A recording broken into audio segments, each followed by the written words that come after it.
Welcome to TechBrothersIT. In this video, we are going to learn what is the if condition activity in Microsoft Fabric data pipelines. The if condition activity in Microsoft Fabric is used to execute different actions based upon the condition, similar to the if else in programming. If it allows you to build a dynamic branching logic into your pipeline based on the input values or output from previous activities like lookup, get metadata or parameters.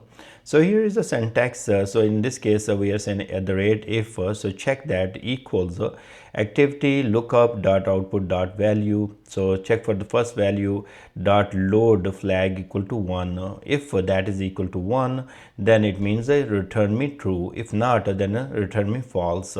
And depending on this true or false, then we will use the if condition activity to make some decision. Maybe we would like to load the data, maybe we would like to truncate the table. So all those different decisions we will do.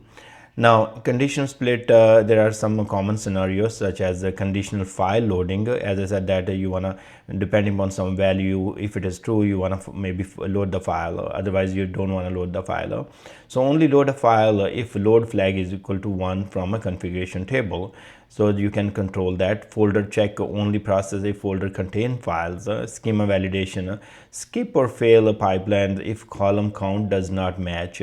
So this is often we see that we got the file and that file has fewer columns or more columns than the destination table. In those cases we would like to just avoid and not fail our pipeline. Instead of maybe we just send a message saying, hey, guess what, you got more columns or less column in your source file than what you have in the destination, and this we can control that logic. And if the columns match, then we execute the pipeline and then run it and load the data. Now last modified logic, load a file if modified within 24 hours. So different logics can be done, like hey, you want to check against your last loaded date timestamp and then go from there. Now in our case, what we are doing here, we are performing a demo. We are going to use the if condition. So here is our scenario.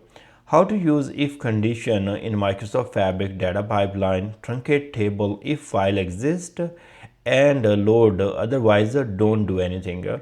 So we have the file sitting in this case, let's say this file is sitting in our lake house, and it is sitting in stage folder, and this file is called the customer Asia. So if this file exists here, we get this file every day, and if it does exist, we are gonna go ahead and load the file. If not, we don't want to truncate our table, because every day when we load this file, we truncate the table and then load the file. So if the file is not there, there is no need to truncate the table because the customers are using that table. But if the file is present, we are going to go ahead and truncate the table and then load the file. So in this case, I'm going to go to workspaces here, go to sales workspace here, and then we are here in the pipelines folder. So click on pipelines, new item, and here we have a data pipeline, and I'm going to call this one PL if condition. Let's hit create button. So now what we can do, we can go to the activities here, or we can click right here on the pipeline activity and then select if condition right there. So if condition is right here, and now let's take a look here. So once you click right there, what you will be doing, you will be selecting the activities tab here. So on true you will be doing something, and then on false you will be doing something.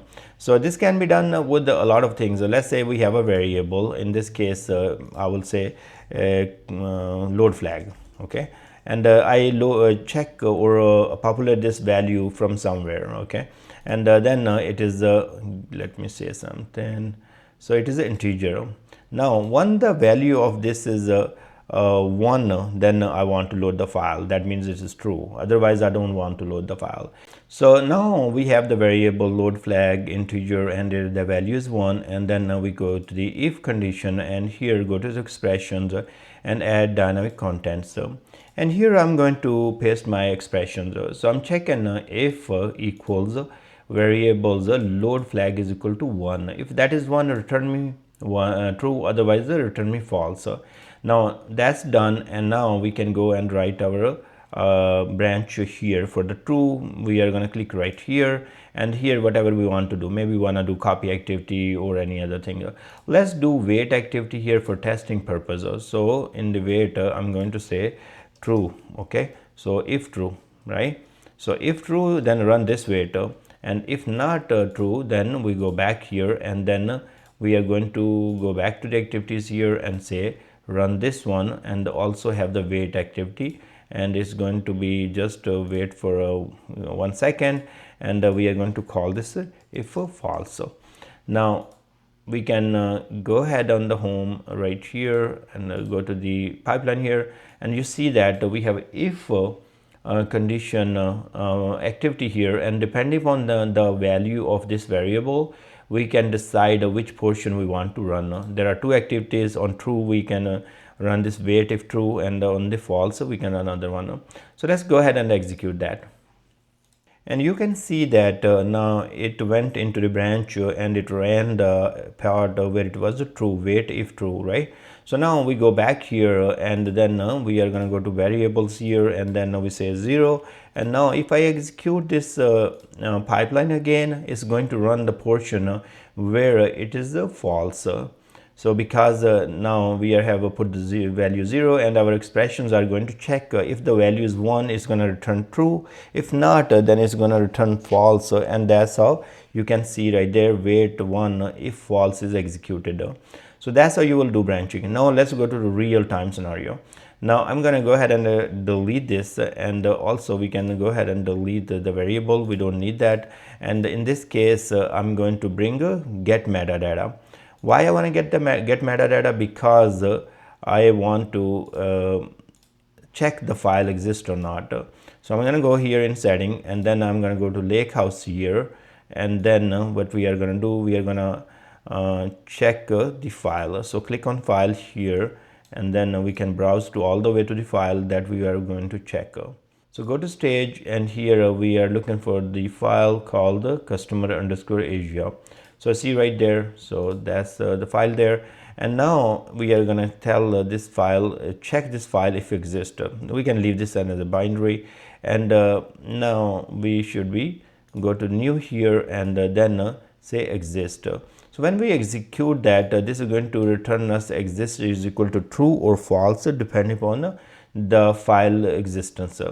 Once I execute this pipeline, is going to return me exist is equal to true, and I can check right here in the output. So you can see that it's completed successfully. It is telling me exist is equal to true. Now let me go back here, and if I will make a small change and I will say Asia1, this file does not exist. So if I execute now, what's going to happen is going to return me exist is equal to false. Let's check the output, and now you can see that exist is equal to false. That's fine now, and we have tested it well. What we can do, I'm going to just remove this one from the file name. Now what we need to do next part is using if activity, condition activity. So let's click here on 3 dots and get the if condition. Now let's connect our get metadata to the if condition, and here is the condition.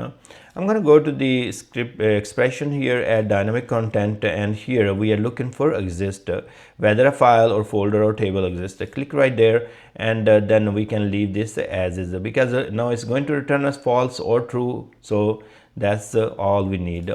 Now depending upon this, if the file does exist, what I want to do, I want to use the copy activity here, and then load the table. So I'm going to go to source here, go to my blob storage right here, and then go to the files, and then go to the browse, and then select the file.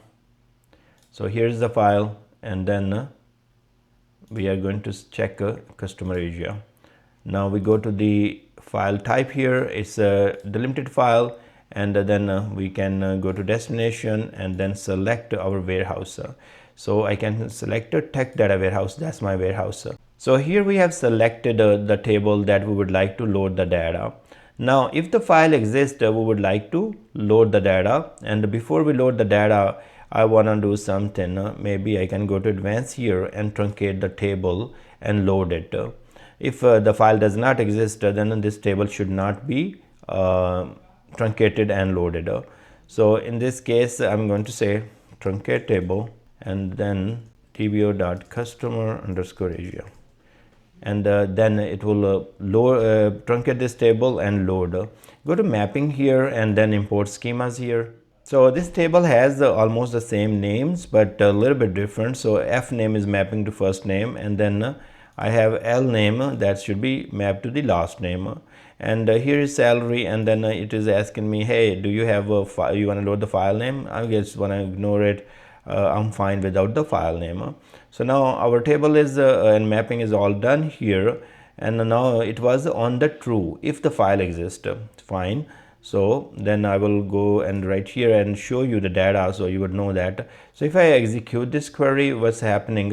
There are 6 records in this query, sorry, table. So you can see right there, those are 6 records. Now let's go back to our pipeline here and work on our if condition. So I'm going to go back to if, and here is a false. So in the false, what is happening? So let's say if the file is not matching, then don't do anything. So that's fine. And in this case, I want to, or maybe I will send an email. Okay, that would be actually better. So in this case, I don't have email configuration and all that. So I'm going to just use this email notification. Okay, I will have a just think this is in case the file does not exist, this will send an email. We will talk about sending email from the pipeline as well later. Okay, now we are all set here, and guess what, I want to go back to Lakehouse, and then we can rename this file. So if I rename this file, it means this file is there. Now we have renamed the file. I go ahead and run the pipeline. So once we run the pipeline, what's going to happen is going to check if the file exists, and it's going to say, oh, this file does not exist. We are looking for customer_asia.csv file, and it's going to send us the email. So that will be nice. Here is our get metadata completed, and now it's going to the if condition, and it went straight to the wait where we have put the email notification task. So that's we use the wait activity, but you can see the task get completed.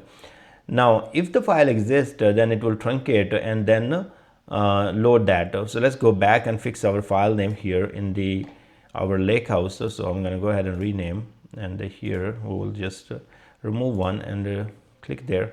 So now what's going to happen in the, you see that in this customer area table there are 6 records, but my pipeline have a truncate condition. So it's going to truncate and then load that. So there are 3 records in the file. So that's one we'll see once it complete. First on the pre scripts, it says a truncate table command that will run, and then it will load the 3 records. And now you can see that it went straight to the copy activity because the condition was true. It found the file, and in the expression it returned the true, and now if condition is running the true part of that logic. So you can see right there. So this is true part, right? This is a copy activity, and that's what it is running because it found the file, and it's loading the data now. So if we can go back to the tech data warehouse and execute this query, we should see now it has 3 records. Meanwhile, our pipeline has completed successfully. So it truncated the table and loaded up. So this is how you will be using the metadata activity with the if condition activity to build the logic like such as if else logic in pipelines. And here you can see that if you want to see check if the file exists, that's true. That's why it went towards the if condition where we have a logic for the true. And you can further take a look how many records are loaded. It got 3 records from file, and that has loaded to the table. And meanwhile it has also truncated the table because we have a pre-script in the copy activity. So if I click right here, go to this pencil sign here, and then in the source, remember that we went to advanced destination, sorry, we went to the advanced, and we said a pre-copy script. Run this script before copy the result from the CSV file to the table. So I thank you very much for watching this video. I hope you learned something out of this, and you will be able to now branch out your logic by using the if condition activity in pipeline. Please subscribe my channel and I will see you guys in the next video.